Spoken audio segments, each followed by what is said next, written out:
no toleran la vida. La vida depende de la agitación que realizan unos pocos individuos excéntricos. En homenaje a esa vida, a esa vitalidad, la comunidad debe aceptar ciertos riesgos, debe admitir una porción de herejía. Debe vivir peligrosamente si es que quiere vivir.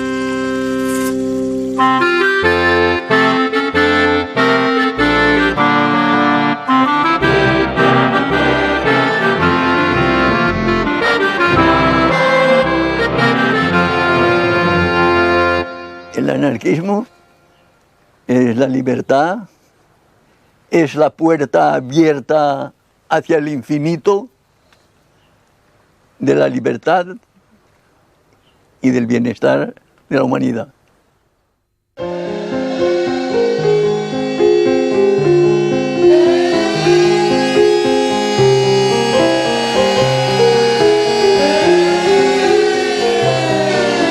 Me desperté con las sirenas de las fábricas y era como si toda Barcelona latiese con un solo corazón.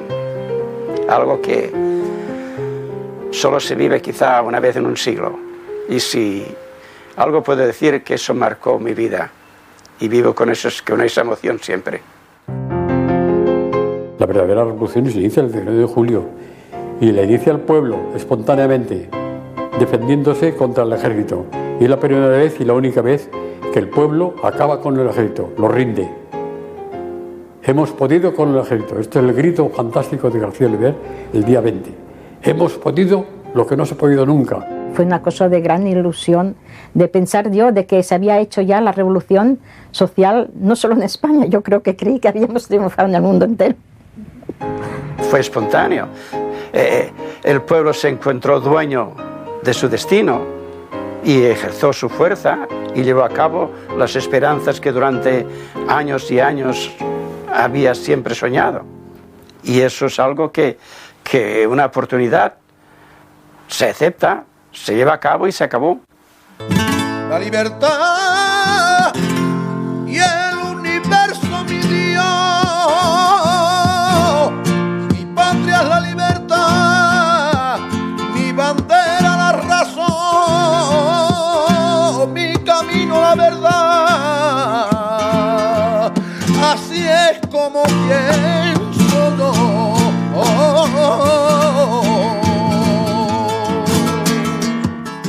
Año tras año, los anarquistas, protagonistas de la revolución que vivió España durante la Guerra Civil entre 1936 y 1939, rememoran aquel verano que cambió para siempre sus vidas. España 36, éramos más jóvenes que ahora. De cuando piensas que un pueblo sin historia no es un pueblo, no es nada, y esto te tira de culos, Hicieron todos los posibles para desprestigiar a la revolución y para borrarla. Hasta hace pocos años no se veía ningún libro que hablase de verdaderamente la revolución. Yo soy albañil y cuando he tenido que construir una casa, he empezado siempre por los fundamentos. Y tanto las películas como todos los actos de la vida tienen un principio, y es en el principio, es en los fundamentos donde hay que empezar. Y eso hay que saber por qué nosotros nos defendimos contra el fascismo, por qué vencimos al fascismo y qué eran las ideas que nosotros preconizábamos y que el pueblo se sintió identificado con ellas.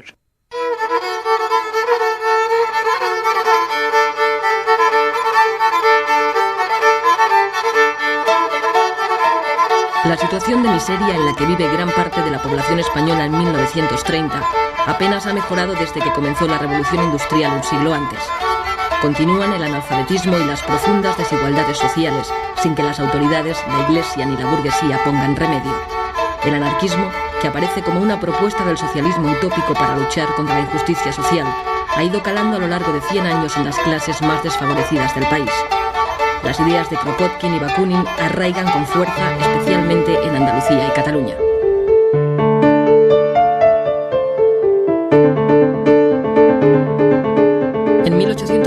nace en Barcelona la primera sociedad obrera y 30 años más tarde, la Organización de los Trabajadores Españoles es ya un ejemplo para el resto de Europa.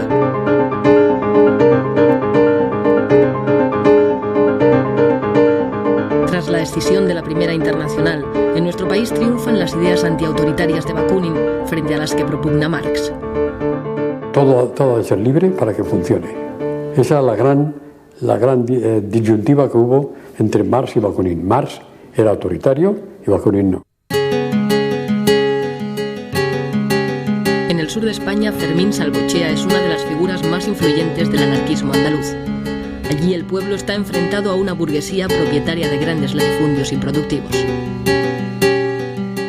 En virtud de unos cuantos caciques, que son los que manipulaban la política, y los explotadores de grandes extensiones de tierra. Y al trabajador, pues, nos tenían 3 meses, por ejemplo, de trabajo activo. El resto, pues, era casi... No trabajaba, lo que trabajaban muy poco y vivían muy mal.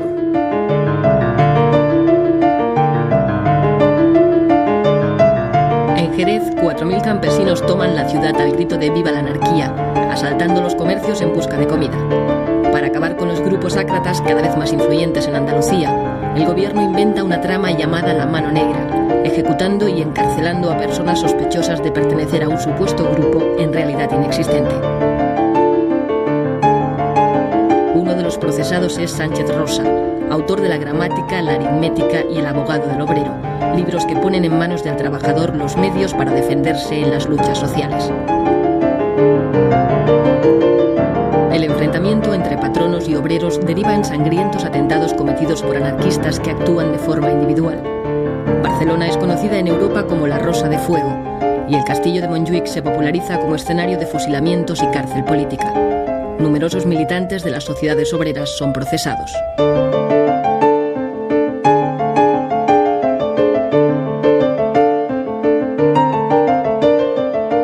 Se ha dado una imagen del anarquismo, de siempre la pistola, siempre... No, señor. Hubo que emplear la pistola también, pero principalmente se basó en la concienciación de la gente a través de la labor cultural, para crear lo que deseamos como un mundo nuevo.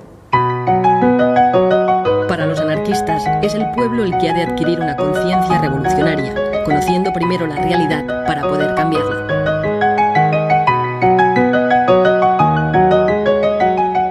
El autodidactismo se explica de esa manera, por afán de saber, pero sin tener medios. Entonces, por eso se explica que haya tantas revistas y tanto folleto en el movimiento libertario español. En todos los pueblos había una revista o se hacía un folleto o se hacía un boletín. Es el prodigio que no se explica casi nadie. Soledad Gustavo y Joan Montseny, de sobrenombre Federico Urales, son los creadores a finales del siglo XIX de Tierra y Libertad y la revista Blanca, que llegará a tener 12.000 ejemplares de tirada. La obra de Proudhon, divulgada por Pi Margall, presidente de la Primera República, introduce en nuestro país el concepto de federalismo, principio que adoptarán en el futuro las organizaciones anarquistas españolas. Anselmo Lorenzo, con el proletariado militante, propone ideas revolucionarias para la emancipación de la clase trabajadora en una futura sociedad basada en la libertad, la solidaridad y la ausencia de todo autoritarismo.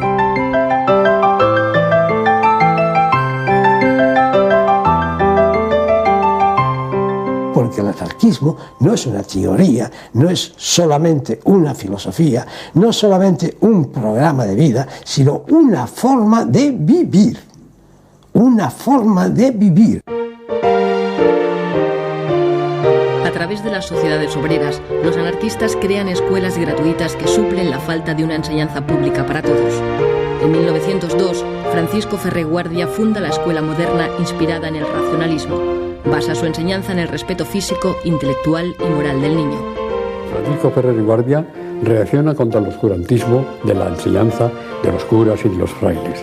Siendo cartesiano, pues como era Ferrer Guardia, y siendo libertario, quiso hacer de su escuela una forja de enseñanza sobre todo dirigida a la razón, sobre todo dirigida a la lógica. Entonces, a partir de ahí, pues se cargaba al capitalismo y a toda la política y a todo el poder, etcétera, etcétera, ¿no?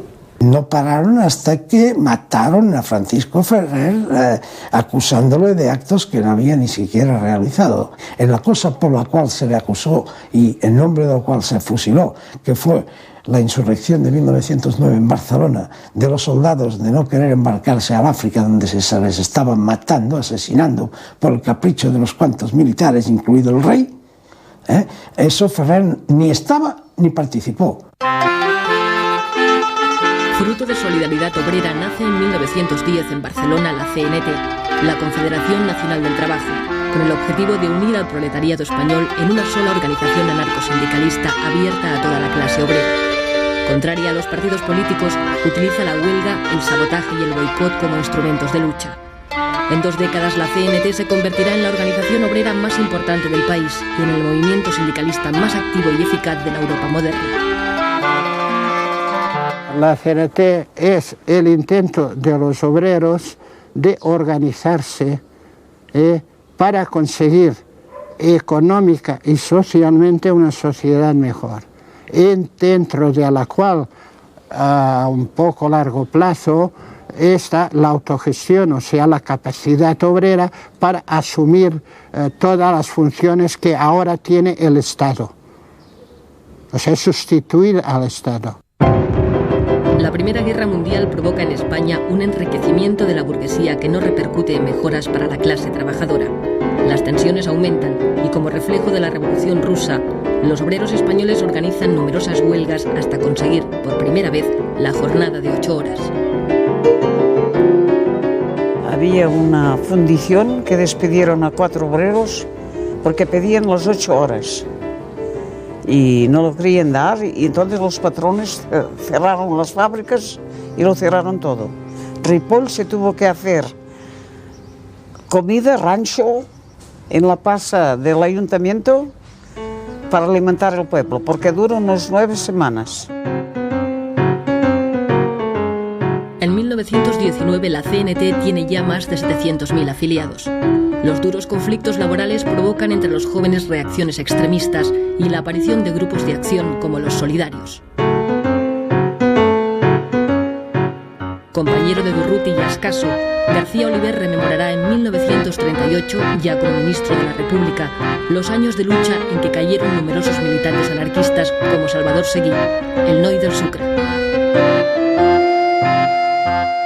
Nuestro grupo anarquista se formó el año 1923. Dueños casi de la ciudad eran las bandas de pistoleros del Sindicato Libre que patrocinaba la patronal. Las hordas policíacas coadyuvaban a la obra de destrucción de nuestras organizaciones y de nuestros hombres. Nos unimos y formamos un grupo anarquista, un grupo de acción para luchar contra los pistoleros, contra la patronal y contra el gobierno. Conseguimos nuestro objetivo. Les vencimos. En 1923, con la dictadura de Primo de Rivera, la CNT es declarada ilegal y muchos anarquistas se exilian, como Ascaso y Durruti, que continúan su labor revolucionaria en América. Empecé haciendo carrera por atajo y vereda, muestrellas para mí. Y decía mi vecino que llevaba mal camino, apartado del redil.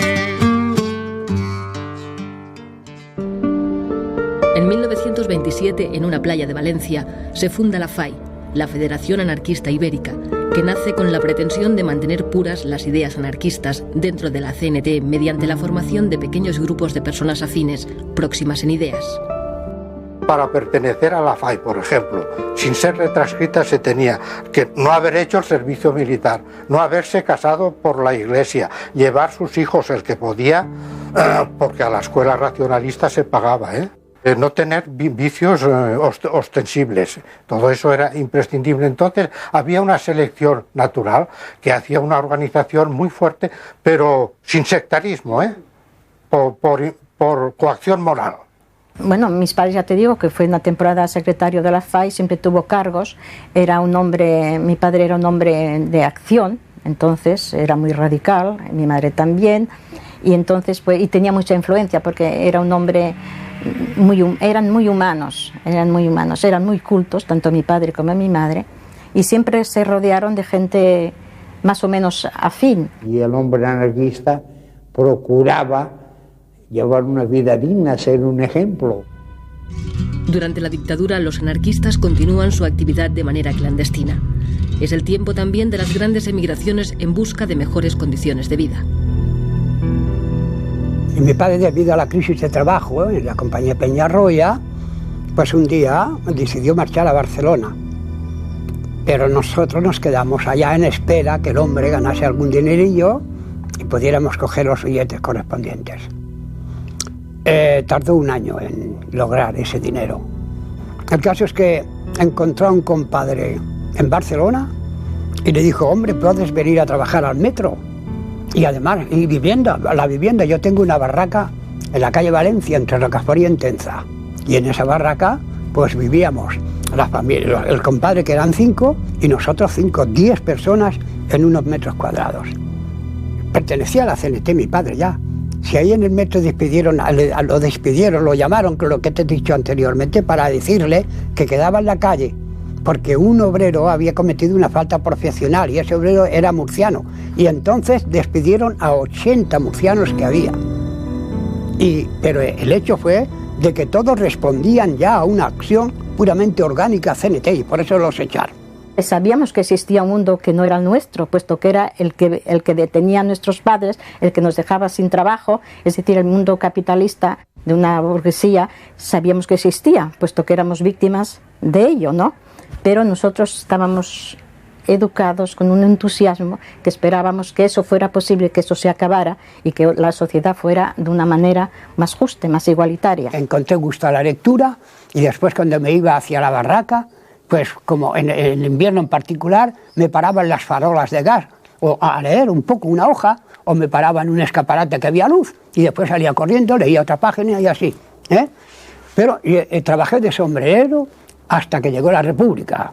Anduve gritando por las calles de Barcelona: ¡Visca la República! ¡Visca la República! Todo eso yo lo he hecho. El 14 de abril de 1931 se instaura democráticamente en España la Segunda República y el rey Alfonso XIII parte hacia el exilio. Era una fiesta en Barcelona, por lo menos la que yo viví, desbordante, todo el mundo, pero las calles estaban llenas de gente. No se concibe cómo sin preparar esa fiesta se pudo producir ese fenómeno. Todas las calles llenas de gente vitoreando, sin ningún odio. Viva la República, viva la libertad, viva el pueblo, etcétera, etcétera. A partir de ahí, ese remojón, ese chapuzón de libertad que le dio la entrada en la República, estimuló todos los resortes de la persona. No ha habido nunca una juventud tan ansiosa de saber como la que vivimos nosotros entre el 31 y el 36. Aquellas ansias que teníamos contenidas, entonces ya se desbordaron. Ya buscamos sitio a ver dónde podíamos ir. Entonces se nos dijo que habían formado un Ateneo. Allí había el cuadro escénico, había la sección de Esperanto, había cultura general, excursionismo, bueno, había de todo. Y cada noche teníamos un trabajo determinado. Es decir, que nos faltaban horas para todo. Allí se formaron las Juventudes Libertarias, había los grupos de la FAI. Cuando me llevaron al Ateneo Libertario del Clot, para mí fue un deslumbramiento, porque yo vi allí personas que pensaban igualito que yo.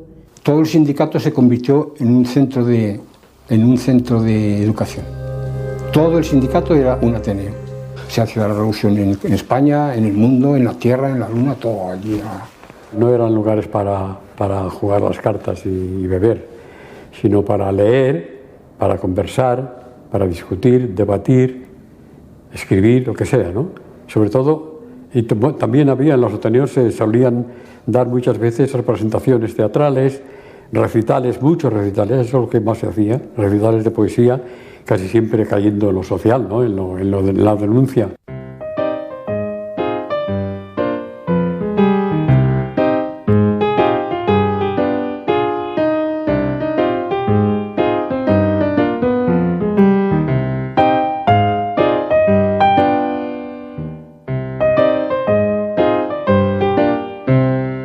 Fue un gran éxito todas las publicaciones anarquistas de España. Llegamos a tener estrictamente del anarquismo más de 70 publicaciones. Cuando se reunían tres anarquistas, coño, se hacía un periódico. Que si El Cantero, que si La Voz de la Tierra. Entonces se inauguraron las paradas en la Rambla, que no se había hecho, que fue un éxito, yo me acuerdo, un entusiasmo.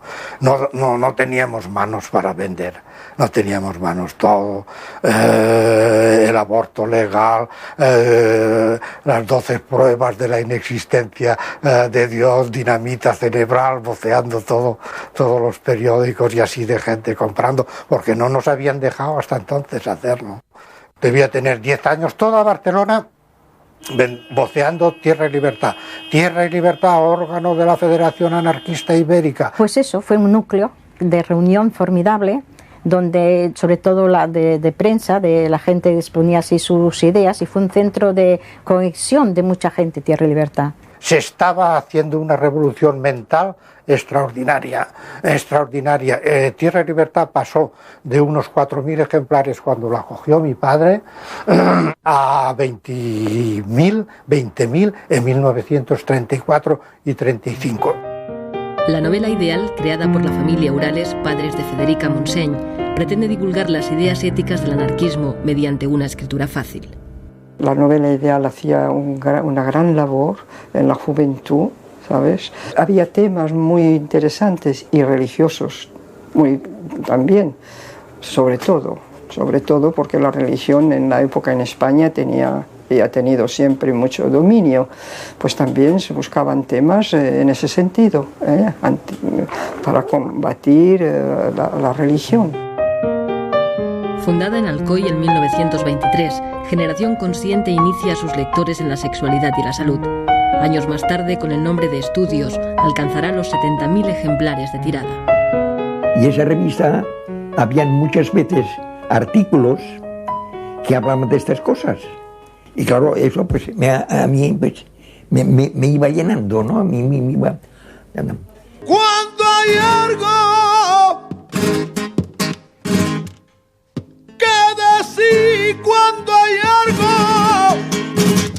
que decir, no se puede uno callar, porque callaré morir.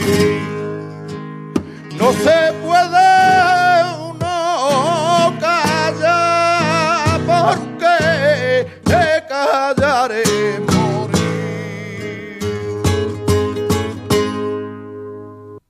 Incluso tú describías y decías, quisiera saber esto o lo otro. Pues te decían, pues sí, pues hay este método, y contestaban por la revista, revista Estudios. Y luego había, la Pentalfa era más bien sobre los nudistas. No sé por qué pasa que en las grandes fábricas de la siderometalurgia, pues la gente se da al alcohol. Se suda mucho y se da al alcohol. Por contra, habían unos cuantos que se veía enseguida, se distinguían de los demás, que no fumaban, que no bebían, que leían, que hablaban, que comentaban. Y entonces yo, sin querer queriendo, me fui juntando con estos, que eran anarquistas y naturistas, desnudistas, etcétera, etcétera, y muy dados a la cultura. Para nosotros el amor libre era simplemente que una pareja estuviera de acuerdo en convivir por afinidad, unirse libremente sin firmar papeles, sin hacer contratos. Bueno, y cuando hubiera disensión, de mutuo acuerdo, separarse y quedando amigos, ¿no? Sin pleitos y sin nada. A mí me parece que fue una cosa completamente revolucionaria, porque salir la mujer de poder tener un compañero sin pasar por la iglesia, sin bautizar el hijo, sin todo eso, entonces la mentalidad de la mujer entonces era una cosa terrible y cerrada. Enseguida era una cualquiera. Los anarquistas quieren cambiar la sociedad tradicional por medio de una intensa labor cultural e ideológica, y para ello crean nuevas organizaciones que tratan de propagar la idea entre los jóvenes. Nacen las Juventudes Libertarias, que más tarde se unirán en una federación ibérica de la que Fidel Miró será su secretario general. El lema era cultura y propaganda, repartir propaganda y procurar que entrara gente. No le pedíamos a nadie antecedentes ni qué ideas. ¿Quieres ser de los Juventudes Libertarias? Entra. El día que te canses te largas. Cuando los muchachos me llevaron a las Juventudes Libertarias me integré al grupo de Sol y Vida. Era un grupo excursionista que nada más el resto de la semana vivíamos esperando el sábado. Teníamos tanto afán de instruirnos porque éramos todos pues proletarios, que hacíamos paradas y alguien leía un libro, una frase, y entonces la comentábamos, descansábamos, seguíamos andando. Es que era una labor permanente, que quizá incomprendida ahora, pero es la que dio un nivel cultural, de un gran sentido consciente de la existencia a estas generaciones que íbamos accediendo al mundo del trabajo. Los mítines, la acción directa y la propaganda ayudan a recuperar la influencia de la CNT. En ciudades como Barcelona, 1 de cada 2 obreros está ya afiliado a la central anarcosindicalista.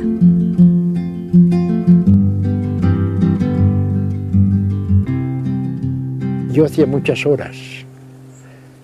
Lo mismo hacía 10 que hacía 12 que hacía 20, lo que el patrón me ordenaba. Y un día me presenté al secretario de la CNT y así de una forma tan ingenua le digo, yo puedo pertenecer a la CNT. Y me dice, pues claro, tú eres un trabajador. Y el hombre me hizo muchas reflexiones y una de las cosas que siempre retuve mucho, me dijo que fuese honrado y que cumpliera que en el trabajo. Y que tenía derecho a hacer las 8 horas. Fui secretario de la Federación Local y Comarcal y los que no tenían miedo, pues, venían a la organización y sentían cierta confianza en nosotros porque éramos los que dábamos un poco la cara. Los problemas más duros de los campesinos y de los pueblos los han resuelto los grupos ácratas que había en todos los pueblecitos. Y teníamos pues un fervor en el hogar, en la fábrica, en el sindicato, en la calle, en la plaza, y claro. Y en Borriana pues se hizo un mitin que fue el del pueblo, fue la Montseny y fui yo. Y claro, y allí pues hablamos todos. Yo hablé antes que la Montseny, ¿no? Y hablé, y ella pues cuando terminé yo y esto, dice, tú vales mucho para el campesino. Eso me dijo. Y todo yo me acuerdo. Lo más chocante es que allí estaba la plaza llena y hablaban y nadie aplaudía, un silencio, la gente no aplaudía, pero pensaba en lo que decían, escuchaba, solo de cuando en cuando se oía la voz, ¡viva la CNT! Y encuentras un eco rotundo, ¡viva la CNT! O ¡viva el comunismo libertario! Y eso inflamaba, se hacía sentir, vivías intensamente aquellos momentos sin aplaudir, sin esa retórica comunista que aprietan las palmas, palmas y palmas. Era más serenidad, era más conciencia.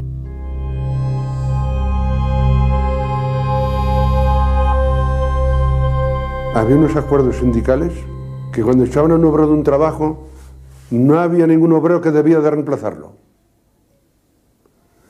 Así que a lo mejor el patrón, en una mina o en un trabajo, echaba a uno porque lo consideraba revolucionario o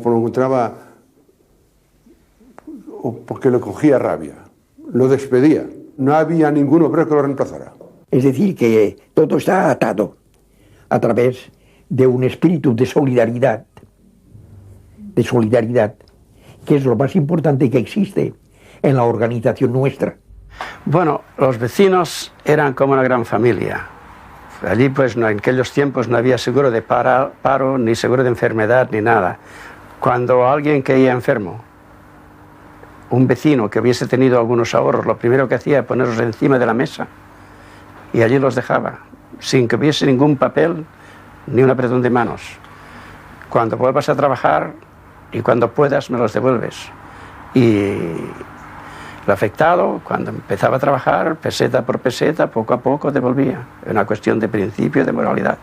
Es decir, que había el hecho de la familia universal, porque era verdad. En las casas baratas todos éramos una familia. Había un sistema de turnos que se recogían los que trabajaban, los hijos de los que no trabajaban. De niño no me gustaban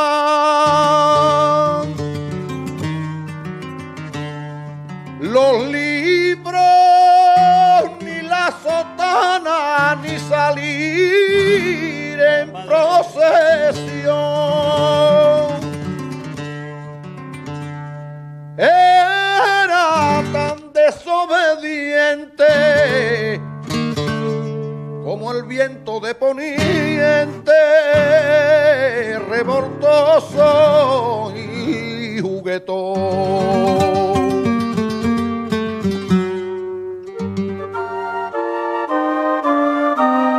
Para combatir el analfabetismo y la educación católica, los anarquistas crean a través de los ateneos y de los sindicatos escuelas inspiradas en la moderna de Ferreguardia, aplicando métodos de pedagogos como De Crolí o Pestalozzi. En la Escuela Natura del Clot se enseñaba todo lo que se podía de ciencias de toda clase. Lo que ocurre es que había un acento en todas partes siempre que era superior a la enseñanza aquella, que era el hecho de hacer que el niño utilizara eso no para hacerse un depósito de conocimientos, sino una capacidad de utilización de esos conocimientos. Se procuraba que el niño fuera él mismo siempre y que viese la diferenciación entre cada niño, entre todos los niños. Eso se llevaba con gran cuidado porque es el elemento principal tanto del anarquismo como de los métodos de enseñanza del anarquismo. En la escuela nuestra, en la escuela de Puchelías, en la escuela Natura, yo allí no he leído nunca ni a Bakunin, ni a Kropotkin, ni nada. Nada más que, por ejemplo, La cosa humana, de Tolstoy, los poetas, quizás la lectura de Blasco Ibáñez, es decir, gente más bien moderada, más bien liberal. No era ninguna cosa, no era una educación revolucionaria, era una educación más o menos pacifista, antimilitarista, humana y culta, pero nada más. Escuela Nueva ya parte de unos principios modernos, de pedagogía moderna, que no hay ni asomo de ideología. Hay en verdad la idea de la libertad por encima de todo y en la base de todo. La emancipación de los trabajadores ha de ser obra de los trabajadores mismos. Si no, no habrá esa emancipación.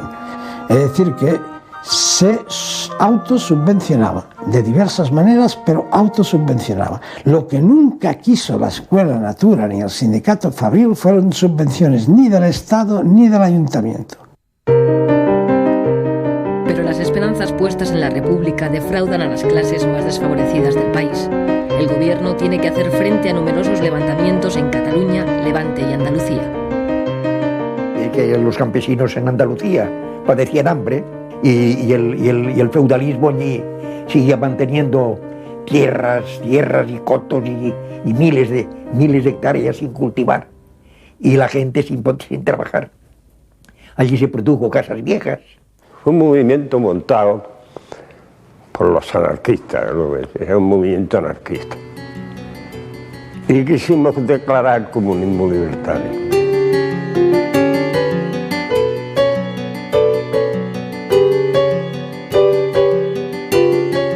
A la familia de Casas Viejas, los asesinaron y además quemaron la casa. Y ese es un pueblo campesino de la provincia de Cádiz.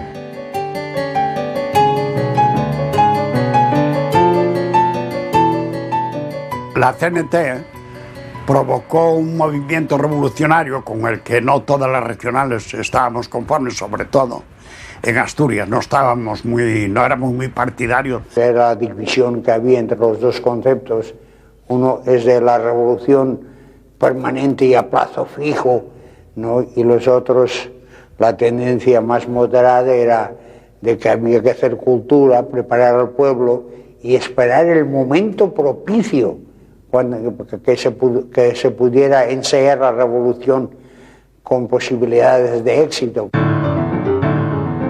En año y medio de república, el enfrentamiento entre la derecha y la izquierda provoca 30 huelgas generales, 400 muertos y 9.000 detenidos. Se suspenden 157 periódicos de izquierdas y 4 de derechas. Se frena la reforma agraria y el desarrollo de las escuelas públicas. Tras algún conato de sublevación militar, la derecha gana las elecciones. Y luego salió victorioso porque nosotros, el 90%, no fui a votar porque queríamos darle un castigo a la República. Porque no fue a votar, porque estaba más con ellos que con nosotros. La gente sacando el dinero al extranjero, no queriendo trabajar, cerrando fábricas. Los sindicatos estaban clausurados continuamente y las cárceles llenas de obreros, de presos gubernativos. El preso gubernativo es un hombre que no ha hecho nada, que no tiene más que un antecedente sindical. Yo estuve 6 meses y no fue de los que estuve más. En Asturias, los trabajadores de la CNT y la UGT colectivizan minas y fábricas. Ramón Álvarez forma parte del Comité Revolucionario. La idea general estaba concebida, primero, detener el avance progresivo del fascismo en toda Europa. Y después se combinó en uno de los puntos, el fundamental, en que la finalidad del movimiento revolucionario de octubre era la implantación de una sociedad socialista federalista. Pero la revolución de Asturias no es secundada por las fuerzas de izquierda del resto de España. Los obreros asturianos resisten durante 2 semanas el asalto de las tropas enviadas por el gobierno, con el general Franco al frente. La revuelta es aplastada en una acción premonitoria de la guerra que se avecina. Febrero de 1936. El Frente Popular, la izquierda, derrota en las elecciones al derechista Frente Nacional. El voto de la CNT ha sido decisivo. En febrero decidimos votar nosotros. Muchos, yo no voté, pero muchos votaron, porque teníamos alrededor de 15.000 presos en las cárceles de España.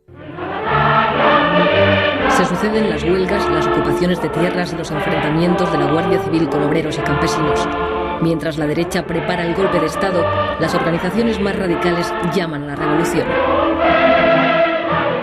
Para mí el comunismo libertario es mi máxima aspiración. Para ello, en el año 36 celebramos un congreso en Zaragoza y después de mucha discusión, porque a nosotros nos gusta mucho discutir, pues llegamos a un acuerdo concreto de que la CNT propugnaba el comunismo libertario. Un comunismo, como decía antes, que va de abajo arriba y no de arriba abajo, que se regula mediante asambleas generales, con revocación inmediata de cualquier cargo si la mayoría lo exige, y ya el hecho de que la base sea soberana significa que no hay posibilidad de maniobras politiqueras. Todos de todos, hay que distribuir equitativamente y por tanto, si todos de todos, todo el mundo trabaja, todo el que puede, claro. Todo el mundo trabaja, todo el mundo se forma, sobre todo porque hay tiempo para formarse. España ha venido a menos por una triple división. Por la división engendrada por los separatismos locales, por la división engendrada entre los partidos y por la división engendrada por la lucha de clases. Entonces los falangistas habían empezado ya a tomar bastante fuerza y se atacaba con bastante intensidad a los compañeros nuestros. Esto dio lugar a que por nuestra parte pues nos empezáramos a plantear una lucha más directa, incluso pues yendo armados. los pueblos se dividieron en dos. En mi pueblo de 1.500 habitantes, los de la derecha no se saludaban con los de la izquierda.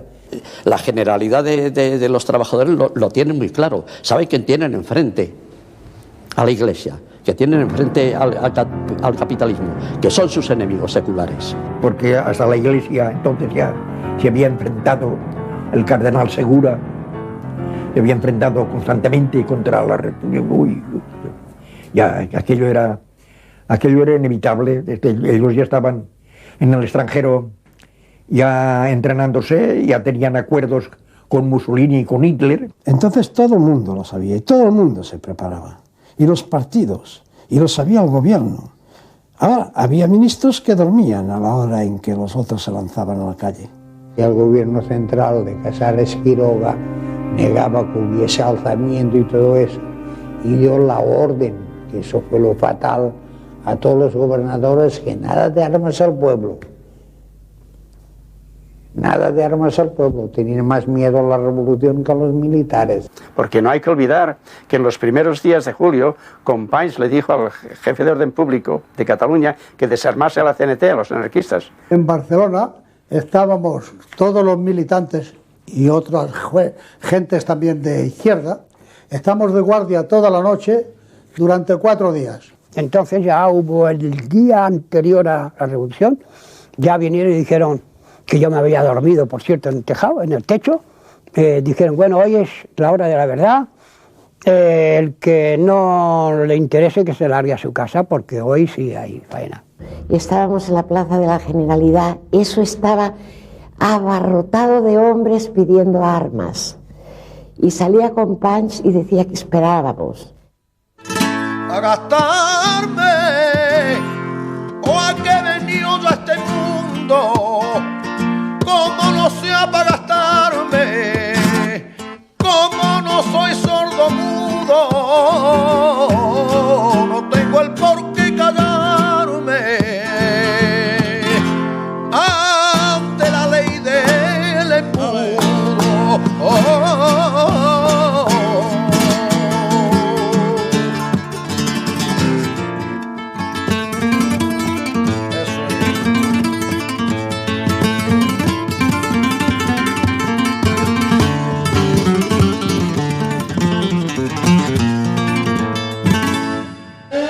...19 de julio del 36... los obreros de Barcelona alertan a la población ante la sublevación militar. Y cuando sonaron las sirenas, pues era toda una multitud de Horta, yo no sé, 1000 de gente que bajó por aquella avenida de Santa Eulalia al cuartel de San Andrés. Díaz Sandino bombardeó, tiró un par de bombas en el cuartel, se abrieron los portones y todo aquel gentío se lanzó a coger las armas. Ya se hacía de día, y entonces bajamos y al llegar a la carretera de Sants ya vemos un coche que le enseña CNT FAI. Lo paramos, Entonces, Oye, ¿qué pasa? Bueno, pues es en la Plaza Cataluña donde está el asunto. Pero al llegar a la altura de la Plaza de Toros, por detrás ya viene una compañía con el fusil en posición de tiro y los oficiales con la pistola en la mano. Y entonces salimos por las bocacalles a tirotearles. Entonces se armó, claro, un poco el desorden entre las tropas. Lo viví con esa emoción de inconsciencia, pero con una gran emoción. Es decir, que ver aquello, de ver todo aquel pueblo armado, todos aquellos coches que claxonaban CNT, CNT, CNT FAI, ver todos aquellos coches con las banderas al viento, ver todo aquel movimiento con esa de generosidad, de lucha, ver además una cosa que me impactó mucho, ver los soldados, ver los guardias de asalto al lado nuestro. Se nos echa en cara que nos apoderamos de 40.000 fusiles, no sé cuántos cañones, no sé cuántos caballos, porque estábamos allí, es que no había otro, porque hasta los guardias de asalto, que hay fotografías parapetados detrás de un caballo, venían con nosotros, no iban con su unidad, venían con nosotros. Pero en fin, como se pudo, como veía tanta gente, parece mentira, como salieron de todas las casas a millares, la gente, pues se asustaron, los militares se asustaron y se rindieron. Es decir, muy a pesar del gobierno y de todo, el pueblo de Barcelona, guiado por la CNT, derrotó al ejército aquí. Barcelona hizo el cambio y Barcelona impulsó a Madrid que tomase el Cartel de la Montaña.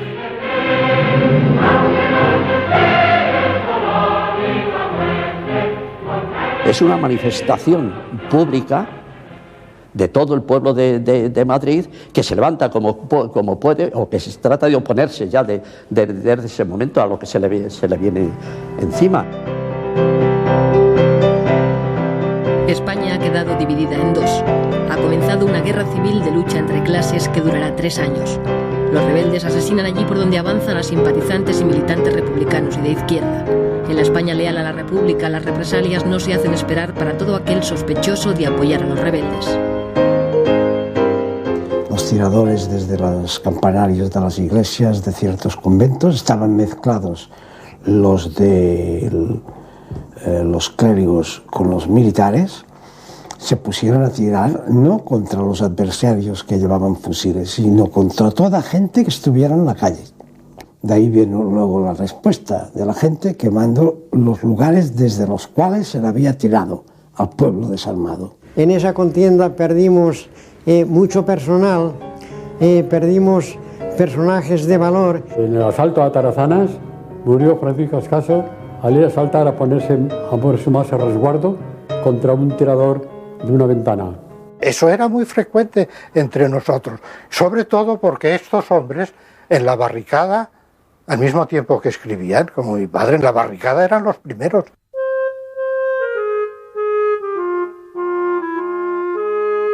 La nula capacidad de reacción del gobierno de la República ante el golpe militar y el desmoronamiento de las estructuras del Estado provoca que en muchos lugares sean los propios ciudadanos los que organicen sobre la marcha la nueva sociedad. La cárcel modelo de Barcelona salieron todos de golpe, ¿no? Todos. Fue el primer momento glorioso de la revolución, sacar a todos los presos, ¿no? Y presas, claro. Ya se rompe con toda la cosa del Estado y todo, ya se rompe, ya nosotros, y para nosotros ya no servía gobierno ni servía nada, ¿no? Ya era una cosa del sindicato, ya no aceptábamos órdenes, ni comentarios, ni consejos de nadie, nada más que del sindicato. Hicimos un comité en primer lugar, para reclutar gente para ir a Aragón o donde fuera, y después, en segundo lugar, para evitar que hubieran venganzas personales, ¿no? El 19 de julio, automáticamente hubo un cambio de sociedad, porque la mayor parte de capitalistas habían marchado, y otros abandonaron, se huyeron, y los obreros se tuvieron que hacer cargo de la administración de los trabajos. Entonces se nombró por la noche CNT y UGT, hubo una asamblea en la Casa del Pueblo, casino, que pusimos como un casino que iban los ricos, y como que habían desaparecido, pues hubo una reunión allí, y se nombraron los comités de fábrica, consejos de empresa, cada trabajo, el suyo para que continuara, y quedamos que emplearíamos todos los parados que habían, unos pocos a cada fábrica, y así lo hicimos. Y así que es que de parados no había. Los ricos decían que sobraban 500 obreros y los obreros decían que sobraban 5. Y cuando esos 5 desaparecieron, hubo trabajo para todo el mundo. La cosecha no estaba recogida y urgía recoger la cosecha, trillar, hacer todo esto y que se empezara a funcionar. El pueblo de Membrilla un cierto día se acostó pobre y amaneció rico. Amaneció rico porque comió todo el pan que quiso, cuando antes no hacía más que pasar hambre. Espontáneamente el pueblo pone en práctica las ideas libertarias acariciadas a lo largo de todo un siglo, sobrepasando las expectativas de las propias organizaciones. Barcelona se convierte en la avanzadilla de la revolución.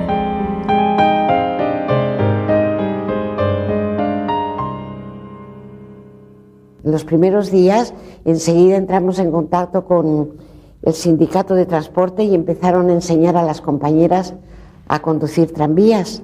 Y tú tenías a compañeras conduciendo tranvías. Habían compañeros que empezaron a marchar enfrente o que querían marchar. Yo me dediqué a recoger libros con un camión para crear una biblioteca, que teníamos una ansia loca de crear una biblioteca popular en el barrio. En la entrada queríamos hacer unos carteles así que dijera, y unas vitrinas, biblioteca popular, pueblo, estudia y supérate, entrada libre. En Cataluña, los anarquistas son ahora la fuerza mayoritaria y el poder que tenía la Generalitat pasa a manos del Comité de Milicias Antifascistas, un nuevo organismo nacido de la Revolución. Los consejeros de la Generalitat abandonaron sus respectivos despachos.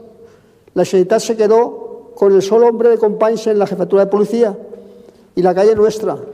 Companys, ¿sabes?, pide a la CNT que le mande una comisión para tener una entrevista. Y les dijo, os lo debemos todos, vosotros habéis terminado con este hacimiento, os habíamos juzgado mal. Desde hoy yo no sirvo ya para nada, yo no soy presidente.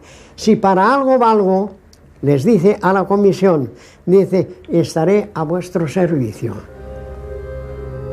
Palabras de Companys. García Oliver propuso ir a por el todo y se lo pusieron, nada más votaron él y Chena, los de Hospitalet.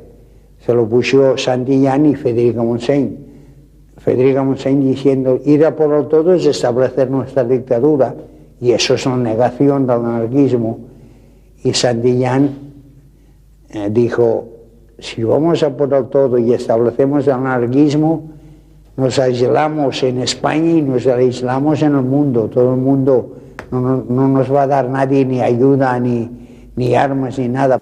Y por eso la CNT no fue a todas ni quiso el poder que le regalaba. No solo regalaba a Companys, ya lo tenía. Y entonces colaboramos juntamente con los demás fuerzas del país con un organismo que se llamó Comité de Milicias Antifascistas. Y entonces la Generalitat dejó de funcionar como tal. Y todo el poder recayó en este comité.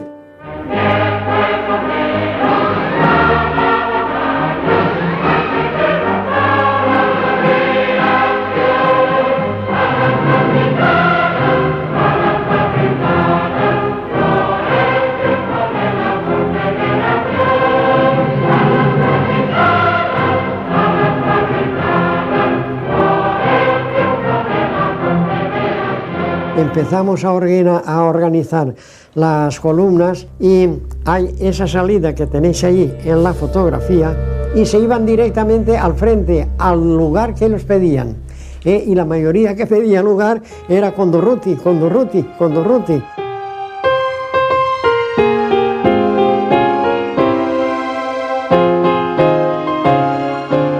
Ante el peligroso avance de los sublevados y el desmantelamiento del ejército, los partidos y los sindicatos organizan milicias de voluntarios, obreros y campesinos para defender el país. La columna de los aguiluchos se sugirió con el propósito de que todos los concurrentes fueran del movimiento libertario. La columna de hierro estaba organizada por grupos de 10, y 10 grupos formaba la cinturia. El jefe de grupo era uno que se nombraba desde estos, decían, pues tú jefe de grupo. Y luego de los 10 grupos que forman la cinturia, se nombraba un delegado de cinturia. Por amistad y por confianza, por la personalidad del compañero, pues se le daba la responsabilidad de mando. Allí siempre ha habido un mando, pero un mando en condiciones, no nada de eso, se decía, bueno, pues ahí por aquí, y se ordenaba y se cumplía. Yo salí de Arcolea y de allí, andando, fuimos hasta Madrid. Y al llegar a Madrid nos llevaron al cuartel, allí estaban los hombres y las mujeres. Fuimos allá a parar. Y se preparó el capatallón Ascaso y yo me fui en él.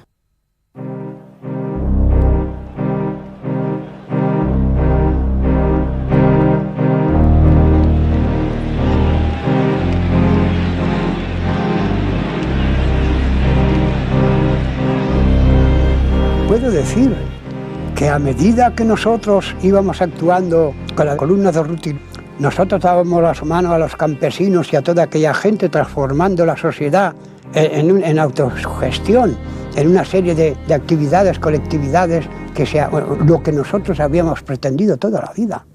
No era solamente tirar tiros. Ahí, a medida que nosotros avanzábamos, pues ellos tenían campo libre para poder formar, darle forma y ética a lo que tenía que ser nuestra sociedad, nuestra futura sociedad.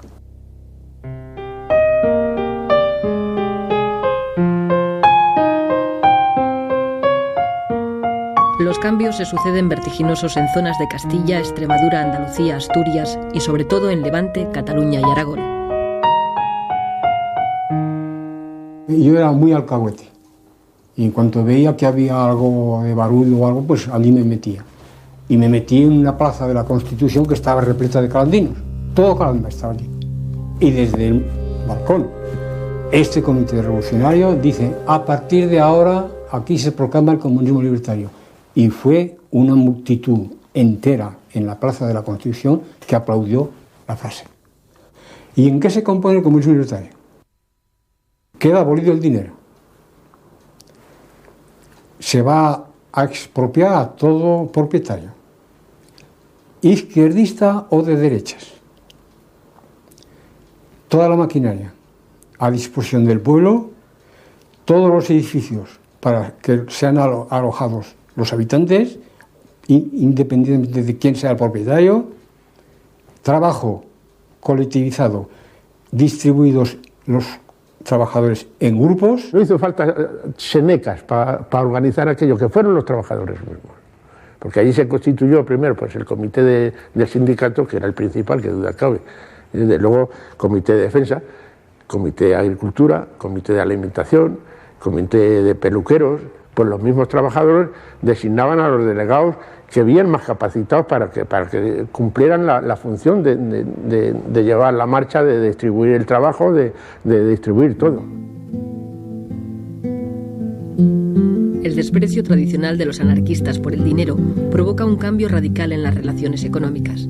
Se crean monedas locales, vales, y en muchos lugares se llega a la total abolición del dinero. Allí desapareció el dinero. O sea, se hizo el montón que se llamaba de Cropoquín. Allí los alimentos se adquirían por vales y por las cartillas de racionamiento que se hicieron. En ese caso, cuando se trata de la toma del montón, pues naturalmente se tiene que tener aquella capacidad y aquella manera de pensar, de que por qué razón vas a coger tú hoy 2 kilos de carne si con uno tienes bastante y mañana puedes ir a buscar otro fresco. O un par de zapatos. Allí se estaba exento de luz, de agua, de escuela, de todo. Allí no había que pagar nada. Y no había egoísmo de nada. Nada, ni egoísmo no existía. ¿Cómo va a existir si no hay dinero? Cuando no hay dinero no puede haber egoísmo. Hoy lo dices y no lo comprende la gente, pero que no, que se asumió bien. El haber hecho la colectividad, como crear la colectividad, la inmensa mayoría del pueblo lo encontraron muy bien, y esto que no eran sindicalistas ni eran anarquistas, todos. El que quiso ser individualista continuó siendo individualista, pero fueron muy pocos. Y el que, como mis padres, aquí, a 30 metros de aquí, por ejemplo, que eran individualistas, tenían que responder, para tener el derecho que la cartilla les daba, tenían que responder con productos, no había dinero. En aquel año mis padres elevaron 4 cerdos para la matanza. Vino un compañero, por cierto que allí disgusté un poco a mi madre por lo que hice, vino un compañero, yo ya sabía que iban a venir, decide el compañero de que la familia tenía bastante con un cerdo y le requisaron los 3, con los cuales se pagaba el resto de necesidades de todo el año. Trabajábamos a gusto. Y la otra, pues que hay menos gastos en colectivistas que individuales. Porque ahora supongamos, si hay 100 individuos que trabajan en colectividad y 100 que no, los 100 que no necesitan 100 tractores y los otros necesitan más 10. Destituidas las antiguas autoridades locales, son ahora los trabajadores organizados en la CNT y en menor medida en la UGT los que controlan la administración, poniendo poco a poco en marcha toda la vida pública. El Comité Revolucionario me asignó el cargo de delegado de abastos. Delegado de abastos, pues creo que eso ya se comprende. Nos hicimos cargo de todas las mercancías que teníamos y además un pueblo que no da trigo, pues veníamos a Levante y lo cambiamos por azúcar. porque teníamos la fábrica de azúcar, pues había una cosecha ya. Y de allí nos llevábamos chocolate y cosas, intercambios. Ya con el carbón ya se traían mercancías de calzado, de vestidos, de todo eso para el pueblo, y ya se traían de afuera. Se nombraba cada pueblo una delegación representativa de cada pueblo y allí se construyó en Benicarló, digamos, la Federación de Colectividades. En Levante, UGT y CNT trabajan de forma conjunta tras la expropiación espontánea de tierras y fábricas. Bajo la organización de la Central Anarcosindicalista, Alcoy se convierte en un ejemplo de autogestión obrera con las industrias colectivizadas en su totalidad. Se crea el CLUEA, el Consejo Levantino Unificado de la Exportación de Agrios, encargado de coordinar directamente desde las colectividades la venta al extranjero. Muy pronto este organismo, nacido de la Revolución, topará con las reticencias del gobierno central, que comienza a apoyar a las cooperativas comunistas. Y en el extranjero ya teníamos, en París, en Bruselas, en Holanda, en fin, todas esas cosas. Todo aquello funcionó perfectamente y cada vez mejor, cada vez mejor.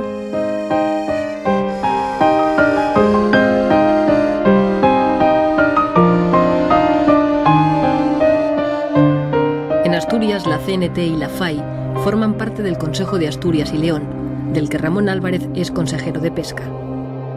Los obreros eran los administradores de las industrias. Nosotros seguimos sin hacer colectividades de una manera anunciada, pues de una manera soterrada. CASPE es la sede del Consejo de Aragón, el primer organismo de gobierno anarquista de la Revolución Española. 8 consejeros coordinan la labor de las colectividades de la región.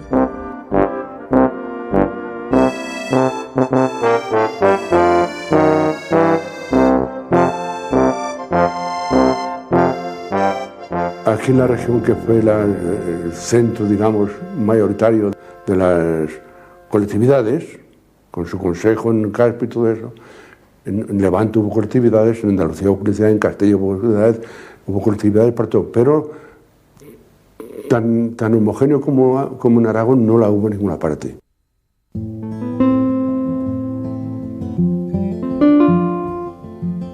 La revolución social que vive la España rural consigue el apoyo mayoritario de los campesinos. Son 3 millones de españoles viviendo bajo los principios del comunismo libertario. Allí pues había una pizarra en el sindicato grandiosa, y cualquier trabajador, una queja que tuviera, la apuntaba en la pizarra, y en la asamblea se discutía aquello. El exponer una cosa era ponerlo, digamos, en armonía de los demás si aceptaban aquella proposición. Si se acordaba bien, si no se acordaba, pues otra cosa, ¿verdad? Pero siempre desde la base. No nos regíamos porque no mandase el comité regional una cosa. Porque claro, cada pueblo tiene su cultura. Por lo tanto, al tener su cultura, tiene sus costumbres. Entonces no son las mismas costumbres nuestras aquí valencianas como diríamos las andaluces, son diferentes. Con la ocupación de tierras y un reparto más racional del trabajo, la producción aumenta. La gestión colectiva de los beneficios permite la construcción de hospitales, escuelas, acequias, granjas y centros de experimentación agrícola. Había, además del grupo escolar Francisco Ferrer, donde se pusieron 18 maestros, del huerto del convento, del huerto de los frailes concretamente, se hizo una zona de experimentación agrícola. Se plantaron viñedos, se plantaron olivares, olivares que eran viejos, que eran productivos, se hacía carbón. En fin, hubo una transformación y que la colectividad prosperó mucho. E inmediatamente se decidió el adquirir 2 tractores, y 2 tractores en Clanda, sin parar de trabajar, hace mucho. Y con aquello, pues, no solamente se suplió los 350 hombres que fueron al frente, sino que se aseguró, y eso es más que verdad, se aseguró que nada de las tierras cultivadas hasta la fecha quedaron yermas. todas fueron cultivadas. Como aquel que calla otorga, y aunque la ignorancia es sorda, pude levantar la voz más fuerte que los ladrillos de los perros consentidos y que la voz del patrón.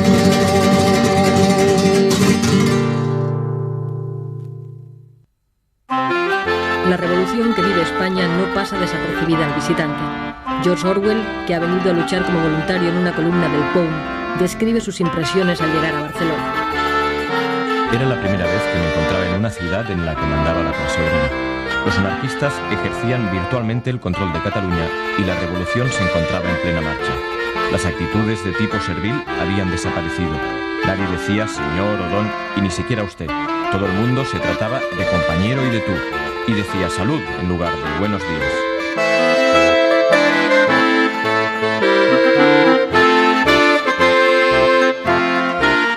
Barcelona es el centro neurálgico de la revolución en la España urbana. Con la CNT y la FAI al frente del Comité de Milicias Antifascistas, Cataluña vive una de las transformaciones más radicales de su historia, que afecta a todos los aspectos de la vida política, social y económica. El 80% de las empresas se han colectivizado y todos los servicios están autogestionados por los propios trabajadores. Estos cambios serán legalizados por la Generalitat en octubre de 1936. No hubo problema alguno en quién iba a dirigir, quién había de ser el dirigido, ni nada de eso, porque ya formados sindicalmente en la CNT, ya había unos valores establecidos, unas personas que habían demostrado responsabilidad y buen hacer. Yo fui uno de los nombrados a la colectividad del Gran Metro. Y estando en el metro, en la colectividad, es cuando hubo una reunión general del transporte y me nombraron secretario. Y ahí empezó. Y yo era albañil, que conocía poco el transporte, pero nos poníamos al corriente pronto de eso. Las circunstancias nos obligaban.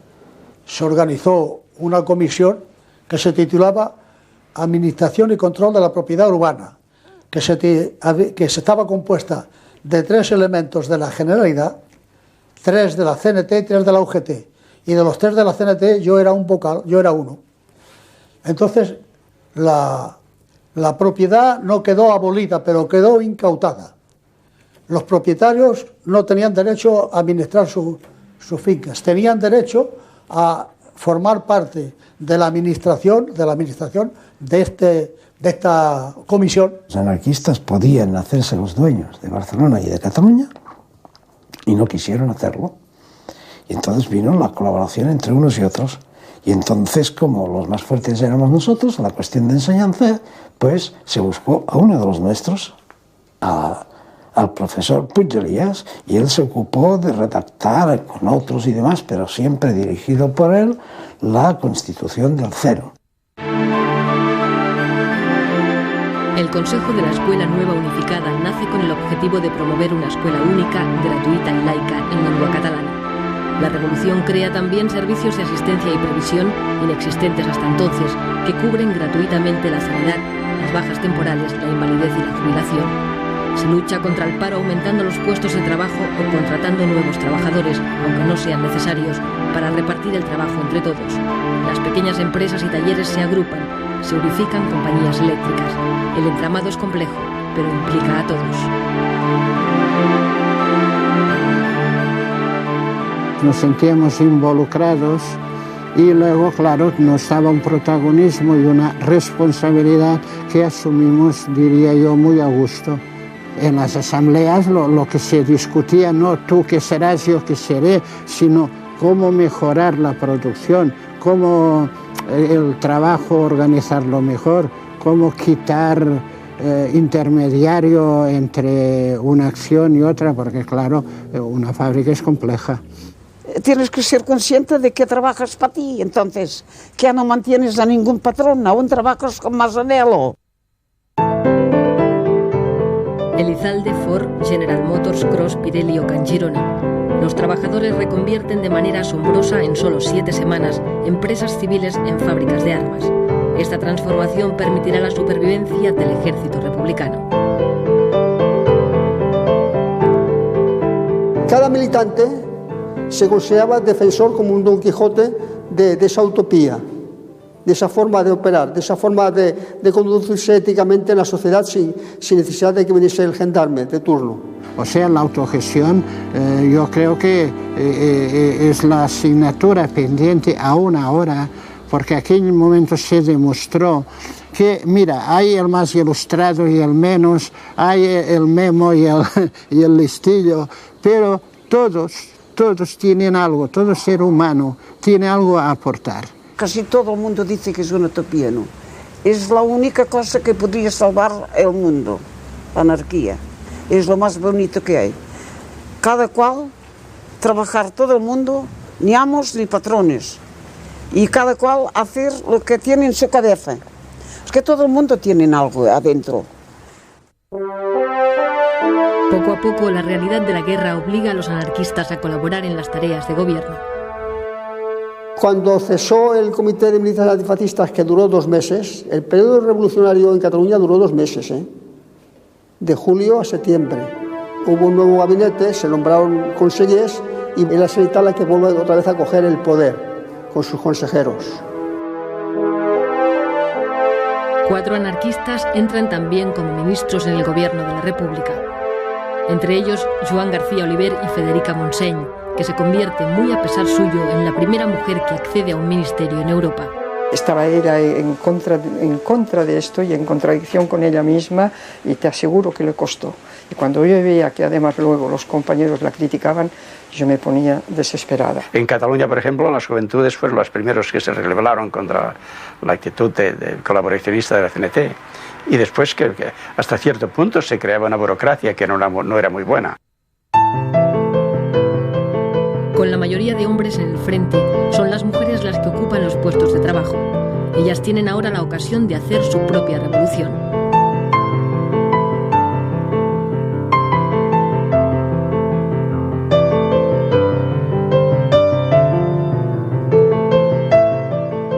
Al irse los hombres al frente, al ocupar ella puestos que dejaron vacantes los hombres en la producción, quizás eso las despertó, se sintieron más libres.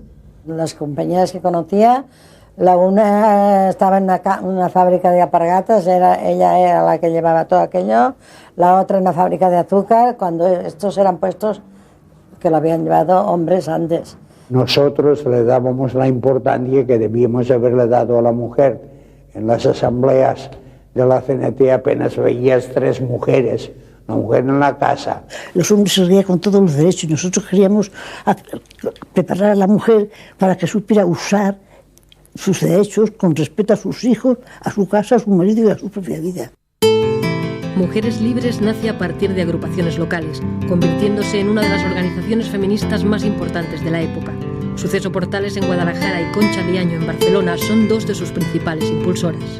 Éramos distintos a los movimientos de liberación femenina burgueses, porque nos dábamos cuenta que ellas, por su preparación, luchaban por equipararse o en competitividad con los hombres para ocupar los cargos que ocupaban los hombres.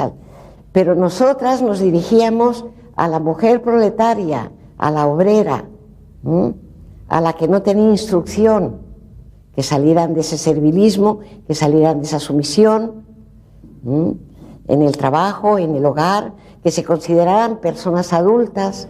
Y ahí fue donde tuvimos que hacer mayor énfasis, y en crear escuelas donde la mujer se capacitara, no solamente para leer y escribir. Me parece que yo no te podría decirlo, cientos y cientos de mujeres analfabetas que convertimos a que supieran leer y escribir. Así que cuando formábamos una agrupación, lo primero que se hacía era la escuela. A las mujeres las educábamos sexualmente con clases. Teníamos clases especiales y mujeres que las educaban y iban a los hospitales a hacer prácticas, inclusive. Hicimos una serie de folletos a este respecto, y con respecto a la relación del hombre y la mujer que enviamos al frente. Hicimos lo menos miles y miles de folletos, unos folletitos pequeños. Los anarquistas promueven cambios sociales únicos en Europa. García Oliver, ministro de Justicia, es el primero en dictar en España una ley que iguala los derechos del hombre y la mujer. Federica Montseny, ministra de Sanidad, promulga la ley del aborto, que solo llega a aprobarse en Cataluña.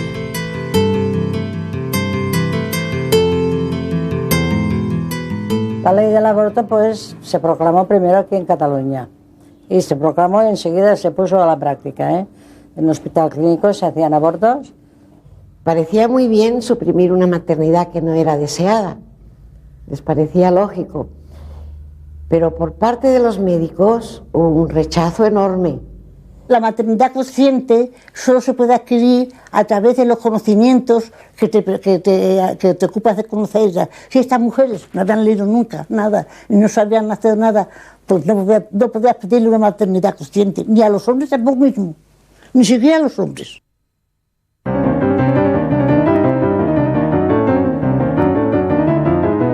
Las ayudas alemana e italiana al bando rebelde y la política de no intervención de las democracias occidentales están provocando la derrota de las fuerzas republicanas. El ejército franquista está a las puertas de Madrid y hace falta un golpe de moral para levantar el ánimo de los madrileños, que ven como el propio gobierno de la República huye a Valencia. Durruti es en esos momentos el personaje más carismático, el más solicitado.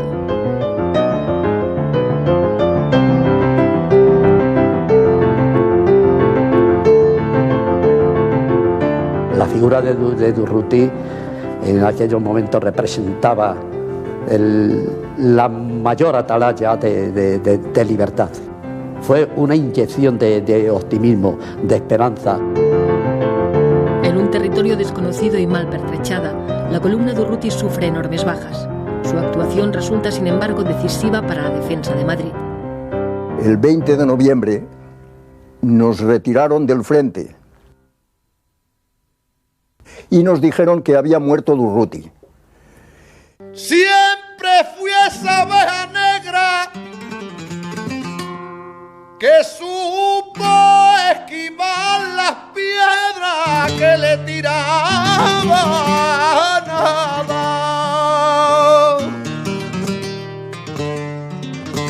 Y entre más pasan los años, más me aparto del rebaño, porque no sé a dónde va.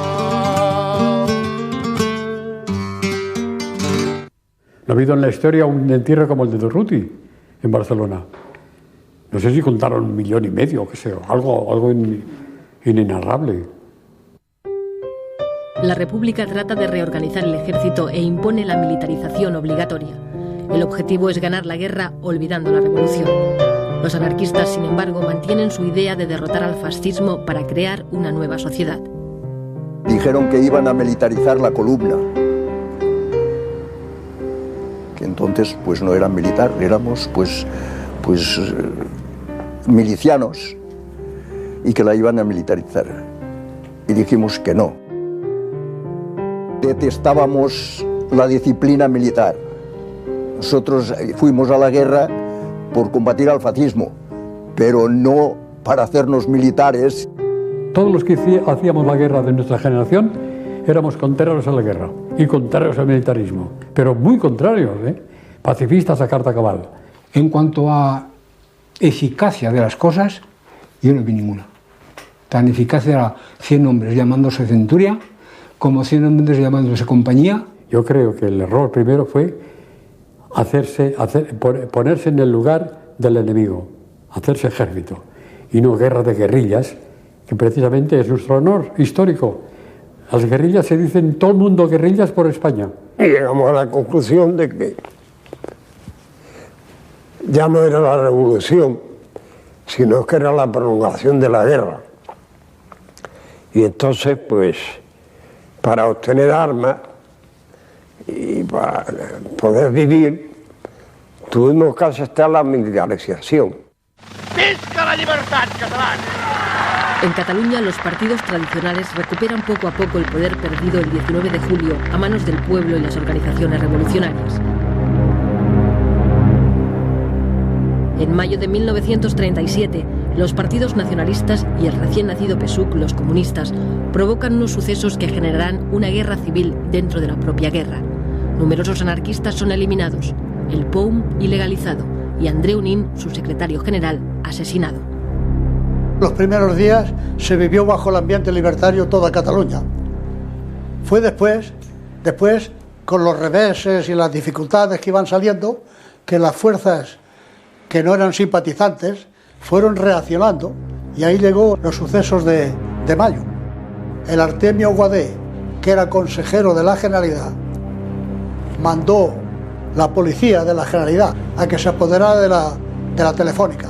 La Telefónica estaba incautada por la CNT. Claro, en la Telefónica se resistió y de allí empezó. En las barriadas éramos los amos absolutos, pero en el centro había calles que eran de uno, calles que eran de otro, y así hubo una cantidad de muertos. Los comunistas fríamente se propusieron acabar con los líderes nuestros, para dejarnos sin cuadros directivos, y casi que lo lograron. Eso fue horrible. Nos mataban a los compañeros por la espalda, mataron en San Andrés a más de 50 compañeros de las Juventudes Libertarios. Y para localizar, para parar eso, nuestros compañeros, que eran ministros, García Oliver y Federica Montseny, se trasladaron de Valencia a Barcelona pidiendo el alto al fuego, y fueron ellos que se les hizo caso y se paralizó. Hubo una fracción incluso de nuestras columnas que se brindaron para venir aquí y acabar con los comunistas de una vez. Y fuimos nosotros que no, que ya estaba bien de sangre. Fue un error, allí se perdió la mitad de la guerra en los acontecimientos de mayo. Las cosas habían cambiado radicalmente, había dimitido ya Largo Caballero con los socialistas de izquierda y la separación de la CNT del gobierno, y a partir de los sucesos de mayo pues se sintió en el ánimo de todos y en la sensación de que habíamos perdido mucha fuerza y que la fuerza la había adquiriendo el Partido Comunista, que todas las armas buenas que llegaban de Rusia iban a las fuerzas que ellos comandaban. Solapadamente están empezando a entrar en los intestinos del ejército, a entrar en el comisariado, a entrar en los servicios de información militar, que los ocupan casi en su totalidad.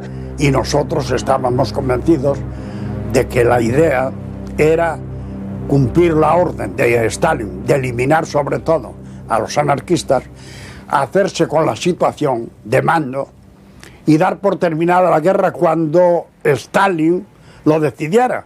Era eso la cosa. Ideológicamente no les interesaba que estos mecanismos revolucionarios se llevaran adelante de tal manera que si ganábamos la guerra, al país se le pudiera decir, junto a haber ganado la guerra, esta es la obra que ha hecho el anarquismo, esta es la obra que ha hecho la CNT, y esto como arranque para el futuro. Era la primera revolución anarquista en el mundo. Ninguna revolución que no fuese controlada por el Partido Comunista tenía ninguna significancia para los comunistas. Y esos no lo podían permitir. Ya sabéis todos lo que pasó con las colectividades, que vino Lister con todo su ejército a acabar con ellos, con todos, a rajatabla, pero con el imperio de los fusiles. Esa es la gran paradoja, que los comunistas hayan ido a acabar, hayan sido los que acabaron con el comunismo más comunista. Y él llegó e hizo, pues, que le vino al pelo, hizo la matanza que todo el mundo sabe. Lo que hizo Lister es porque, como en Rusia exactamente, los bolcheviques, los dictatoriales, no admitían que se presentase un ensayo libertario de la naturaleza en el que se vivía en Aragón. Había encarcelado al Consejo de Aragón. Es que en las Tacuales se estaban encarcelando a los responsables de la colectividad en Calanda, etc. A pesar del intento del gobierno y los comunistas por destruir las colectividades, la mayoría vuelven a reconstruirse y continúan su labor. En Calanda, Miguel Celma, con 16 años, es nombrado responsable de la colectividad. El cambio formal de funcionamiento y de objetivos no existió. no hubo cambio alguno, eran los mismos. Y eso duró pues hasta el 15 de marzo de 1938. Durante toda la guerra no disminuyó la capacidad productiva de Cataluña, ni su capacidad colectivizadora, ni la presión de ciertos elementos conservadores de la Generalidad, ni los comunistas pudieron borrar la autonomía económica de la que la CNT tenía en Cataluña. Guerra, falta de materias primas, destrucción de instalaciones, boicot del capitalismo internacional y agresión del propio gobierno de la República. La revolución que vive España desde 1936, con la puesta en práctica de las ideas anarquistas, ha sufrido todo tipo de contratiempos y, sin embargo, la producción ha aumentado. Han mejorado las condiciones de trabajo, hay más igualdad entre los ciudadanos y la economía tiene un funcionamiento más racional. Pues esas colectividades tuvieron que luchar, en primer lugar, con una situación anómala, en guerra, con una economía nula, porque todo dependía de Cataluña. Cataluña, si le daba la gana pagar, daba dinero, y si no, pues ya el hecho de tener que pedir ya molesta, y sobre todo el aragonés. En fin, todos los inconvenientes, y no digamos ya la política de Madrid. La política de Madrid no había jamás ni un diario que no fuera de la CNT que dijera algo bueno de la Revolución Española, de la Revolución Cenetista o de las colectividades, de nada. Ya sabéis que siempre el anarquismo ha tenido una prensa malísima. Que en 3 años no se pueden hacer muchas cosas, más siempre cuando tienes una guerra civil, te tenías que apañar con lo que había, ¿no? Porque nos faltaba todo, las materias primas, había la cuestión de la inseguridad, los bombardeos. El pueblo vivió mal. Yo no soy de los que digo que no hubo disputas o no hubo cosas después, pero el conjunto de lo que fue el comunismo libertario, colectividad, paz y justicia de Membilla, para mí, y lo demuestro al que quiera, que es la única solución que tiene la humanidad para poder vivir bien. Porque de otra forma no existe. Porque ahí se demostró que me hacía falta la Guardia Civil, me hacía falta los ricos, me hacían falta los curas para vivir bien, que son los únicos que entorpecen la marcha de la riqueza, porque la única riqueza que existe es el trabajo. Lo malo es que aquello, con sus defectos, que los hubo, no continuase. Pese a lo cual, cuando los dueños de la fábrica volvieron, la encontraron mucho mejor que no la habían dejado. Cuidado. Aparte de haber duplicado la producción. Canchirona, cuando terminó la guerra, al hacer balance, gran sorpresa para los dueños, gran sorpresa. Se había capitalizado mucho más de lo que era antes de la guerra. ¿Por qué? Porque se habían importado máquinas, herramientas, porque se habían importado hornos eléctricos para hacer aleaciones especiales que no se tenían. Pues cuando entraron las tropas franquistas, alguien, el que fuera autoridad para ello, dio orden de demoler estas nuevas construcciones. Y hoy no queda nada de aquello. Fue destruido, porque era un prestigio para la zona republicana y para los que habían gestionado y dirigido la empresa de Canchirona, o sea, del material. Estábamos muy al tanto que las potencias democráticas no querían que nosotros ganáramos. Sin embargo, la pasión podía más que nada y decíamos, bueno, aquí seguiremos hasta que podamos. Pero y cuando llegó el final, que sabíamos que tenía que llegar, nos costaba mucho aceptarlo. Mucho. Eso fue muy doloroso, porque no solo perdíamos la patria, perdíamos nuestros ideales y sabíamos que para siempre. La lucha ya se fue perdiendo, ya la retirada. Hasta que se replegaron, ya fueron a la Seu d'Urgell, ya se replegaron, y ahí es cuando nos enteramos de que se perdía Barcelona. Y entonces estábamos allí unos compañeros y mi padre telefoneó a Barcelona. Telefoneó a la casa CNT-FAI y le contestó una voz: arriba España, viva Franco. Y es la única vez, no la única, pero en eso vi que a mi padre le salían, colgó así el teléfono y le saltaron 2 lágrimas. Ya comprendí. Yo creo que aquel fue un momento muy emocionante para los que estábamos allí.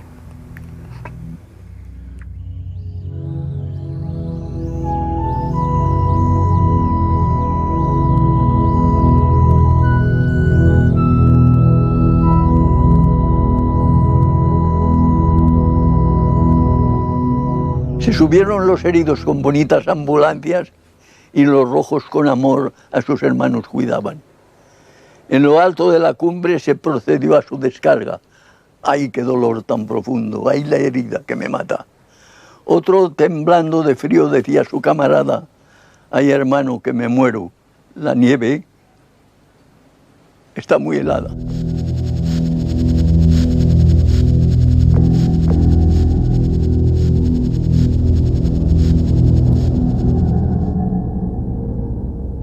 Nos dijeron que la guerra había terminado. El que no quisiera, el que no estuviera de acuerdo con el régimen de Franco, se podía ir al extranjero, porque los puertos de Valencia y Alicante estarían abiertos mientras habría una sola persona que quisiera marchar. No salió nadie del puerto de Alicante, de Rojos, de la zona republicana, no marchó nadie. Nada más, nos cogieron a todos.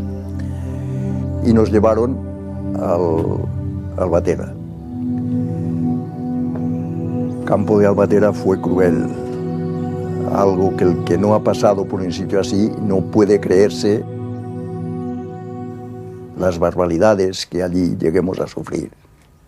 El hambre, el maltrato, los palos que nos llegaron a pegar, aquello no lo sabe más que los que estuvimos allí.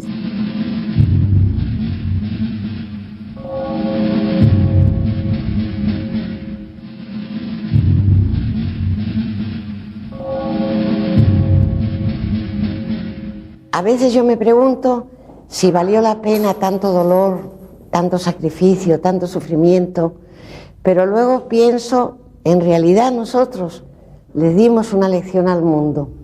Por más que sea, pudimos dar un ejemplo de que es posible vivir sin gobierno, porque no había gobierno, y marchaban las colectividades, y marchaba todo funcionaba, de mutuo acuerdo. Para mí fue el tiempo que estuve yo en Extremeso en la colectividad, los más felices de la vida, porque no tenía que preocuparme de nada. ¿Dinero para qué? Porque fueron los años más intensos de mi vida.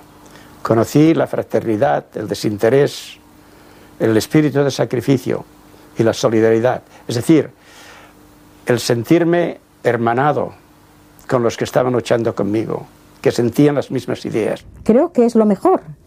Y que por ello hay que luchar, porque aunque no se llegue, ha de ser, si no una meta, una ilusión, una utopía, lo que sea, lo que puede ser como una poesía, ¿no? Le he cantado a casi todo lo que me ha dado que pensar.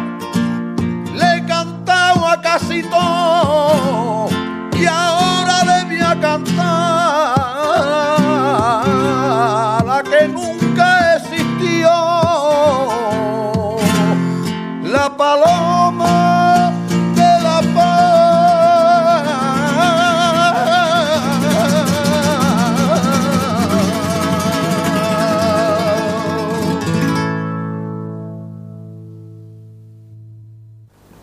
A los osados pertenece el futuro. Cuando no podemos soñar más, morimos. Así lo dice Emma Goldman y eso es verdad.